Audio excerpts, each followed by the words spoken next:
Welcome to the IonaHoops.com podcast with your host, Guy Filatico. Hey, it's Guy Filatico of IonaHoops.com podcast. We are here with the one and only Dan Geriot. Hey, it's been 6 weeks now. 6 weeks since we've caught up with Dan, and it's time to figure out what's going on with this program because I got to tell you, my DMs, my phone is blowing up. Everybody's asking me what's going on with this program. And so I said it's time to come down to New Rochelle and get some answers. So here I am. Dan, thanks for coming on with me. Oh, man, appreciate it a ton, Guy. Thanks so much for having me on. All right, so like I said, 6 weeks. Can you take a minute here and give us a State of the Gales address? Yeah, for sure. I mean, I think we worked pretty hard in the portal and obviously in retaining Luke Jungers. But I think for me overall, state of our union is that we feel we're pretty versatile. We feel we're extremely skilled. We got great people coming in here, great families. I think it's the identity that we're after here, that, like we talked about 6 weeks ago, and I think we were able to accomplish that in our recruiting. All right. So one thing you did talk a little bit about what fans can expect to see in terms of spacing and passing and shooting and all of that. But let's get into the X's and O's a little bit more. You have so many influences you can draw from between college and your pro experiences.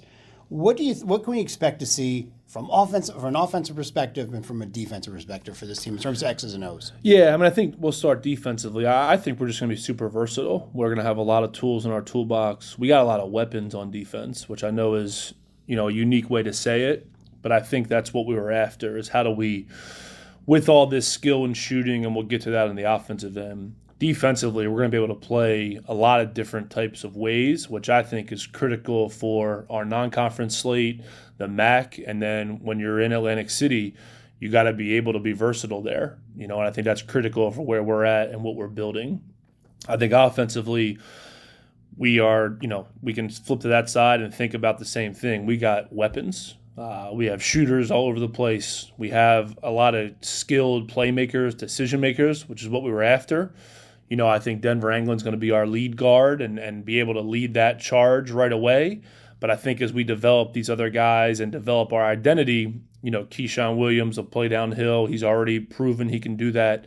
I think a lot of other guys in that space really helps us and helps our versatility so that we are winning that paint all the time. We're going to talk about the paint points and the paint protection on the defensive end. We're going to try and win that all the time because of our spacing on offense. All right. We could talk roster for sure right now. First question I want to ask you is, while the NCAA is figuring out things in the courtroom in terms of roster sizes, I'm hearing we can assume we'll have a 13-man roster. Is that a fair assumption right now? I think that's what we're anticipating. I think the 13-man roster was what we're anticipating here. And, obviously there's some things that need to be finalized in that world, but that's what we're anticipating. Okay. All right. So you came into this with a whole new roster, and you had to go out and evaluate talent, and looks like you brought in a little bit of everything. Can you talk to us a little bit about how you decided certain players in terms of comparing whether you wanted a shooter or more of a slasher or a more traditional big as opposed to maybe a stretch four? Can you, in terms of just building what you have so far out of the 12 guys we've got, how did you go about that? Yeah, I think in the beginning we were after, and we got a lot of our skill in shooting with size. That was pretty critical in how we saw it. That was Matt Reed. That was Toby Harris. That was Luke Jungers recommitting. When that happened, you're able to kind of go after and evaluate the weapons, right? And that's where I think as we started getting into it, we started seeing some of the ball handling we could get. We started evaluating at a very high level a lot of the data behind a lot of these guys. And I think for us, we started to realize like, oh, wow, these guys actually historically have done what we're after. How are we going to get them? How are we starting to build this together?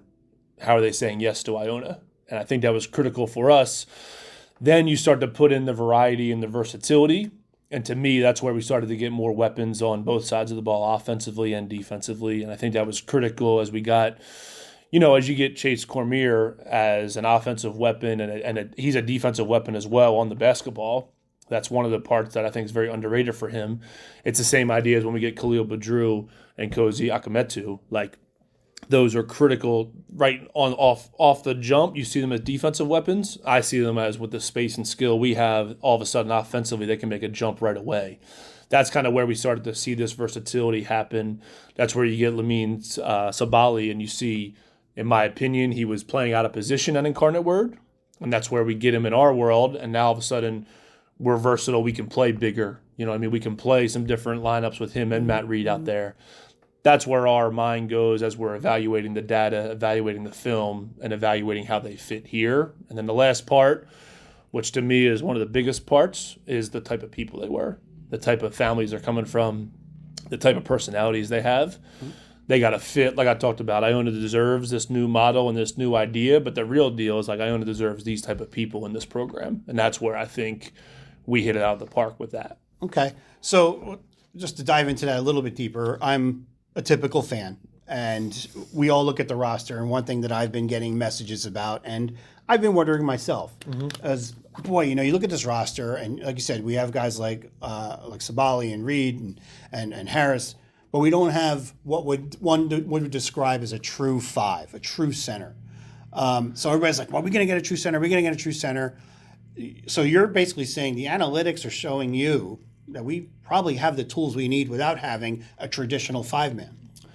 Yeah, I mean, I think that's the interesting part. I played the five. We switched every ball screen at Richmond, which was wild because I'm a below-average defender, but we got the most out of it. I think the key is we have the right rim protection is what I would say. We have some different identities that you guys, and I think fans will see defensively as we go through it. Yeah, we don't have whatever height you want to call it, traditional five-man, but what we see is like different help side defenders being those rim protectors. It's just something that I think we're accustomed to, we're very comfortable with. I think it's, if you look at it, there's not like a traditional, we'll call him like defensive five-man, but I really think like Sabali is that. Like Lamine can be a rim protector. You know what I mean? I think Matt Reed can rim protect in his own way, and he's super physical coming from the American Conference. Like, he battled against real guys down there, and I think that's big for where we're headed. Is like, I think you'll see his physicality come out pretty quickly in that world. All right. Sounds good. All right. Let's well, there's one roster spot left to fill. We have 12 guys that are signed, as was tweeted yesterday. So I'm not outing anybody here. But when you have one spot left, do you have something where you do say, okay, we kind of really need one more guy who does this? Or is it more, you know what, we have one spot, I'm kind of comfortable with the roster, I'm going to get the best player I can get my hands on? Yeah, I think it's a combo. I think we're evaluating a ton of different things out there. I think we're deciding if we're taking on a youthful player development project. We're deciding if we're taking on a fit, a need, you know what I mean, whatever the word is there. And then I think we're evaluating, what happens here as, we start to recruit internationally. FIBAs are coming up. You start to think about some different things, and you're looking at the grand landscape of college hoops. And I think that's where we're at. Is we'll be pretty patient. I think we like our roster a lot. I think we have a really good identity of where our talent is, who can play with what the identity of the leadership looks like. I think that's big for us, and we feel very comfortable there. So with the last spot, I think we're looking into it's some sort of fit/need/ decision of player development project, and then a possible impactful player if available. Right. Okay. So you said you can be patient. This might be a while then before you fill the last spot. Yeah. Okay. For sure. All right. That sounds good. All right. And the last thing I want to really get into is the non-conference schedule. We know about the Paradise Jam. We know about the 4 return games we're going to be playing: Hofstra, Princeton at home, at Vermont, at Delaware. So there's a few games left in there. There's others been rumored. There were reports of playing St. John's at Madison Square Garden. So I just want to talk more about, with a few games to go there to fill, and then moving forward, scheduling philosophy. there's so many ways you can do it at the MAC level. Some schools use it as a fundraising tool and will go out and get as many buy games as they can. Or so if you feel like you're going to have a good team, you'll go out and challenge yourself and play as tough a schedule as possible so that you're really ready for the MAC grind.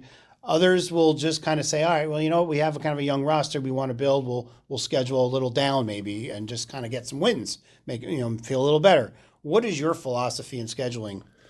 Yeah, I think in the beginning, to answer the first part, those games are great. We're in a good position to compete and win those games. I think with the roster we're building, I think we want to continue to play these local rivalries as much as we can. We want to participate in this New York City landscape as consistent as possible. I think I'm excited about that. I have some friends that came into the city as well, so we're excited to see where that can go in the future here.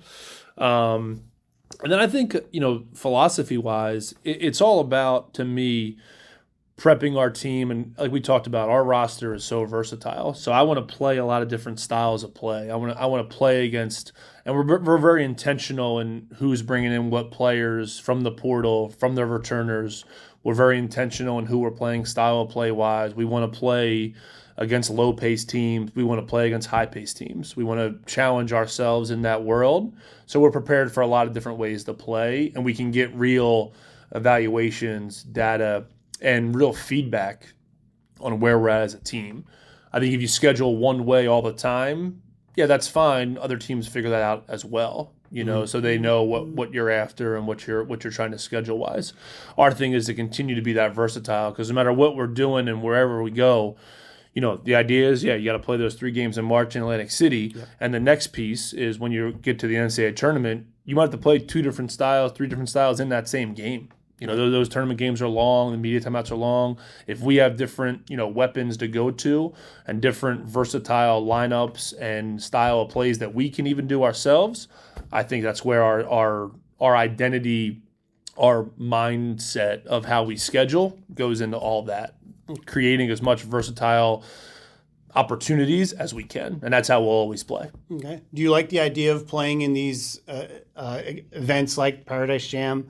Do you like the idea of playing, maybe getting a little more exposure in the New York area, playing arena games, say whether at Mohegan or Island on Long Island or wherever? Is that something that's interesting to you, or is it like, well, whatever? No, super interesting. I think the MTEs to me are really interesting because you get in a world where you're playing like 3 games in 4 days. It's about as close to the conference tournament as you can simulate.